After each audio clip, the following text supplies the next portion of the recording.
বুরাকে সোয়ার করাইয়া আরশের দিকে, আকাশের দিকে রওনা হয়েছি।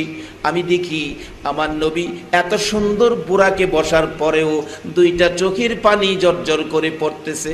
জিব্রাইল ডেকে ডেকে বলেন, ইয়া রাসূলুল্লাহ, এত সুন্দর বুরাক, এত সুন্দর সফর, চোখের পানি কেন ছেড়ে ছেড়ে কাঁদতেছেন?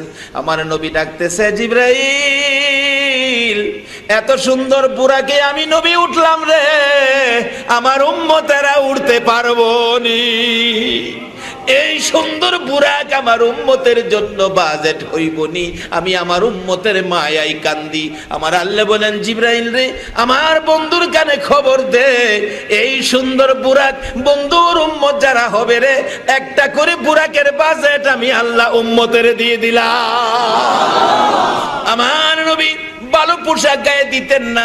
জিবরাইল আলাইহিস সালাম আল্লাহর নির্দেশে জান্নাতি সুন্দর পোশাক নবীজির চোখের সামনে দিয়ে বলতেছেন, নবী গো, আরশে যাবেন, ফেরেশতারা দেখবে, জান্নাতে যাবেন, হুরিরা দেখবে, এই পোশাক খুলে সুন্দর জান্নাতি জামাগুলো পরুন। আমার নবী পোশাকের দিকে তাকায়া কান্দে, জিবরাইল, এত সুন্দর পোশাক আমি পরবো, আমার উম্মতেরা তো দেখতেও পাইল না।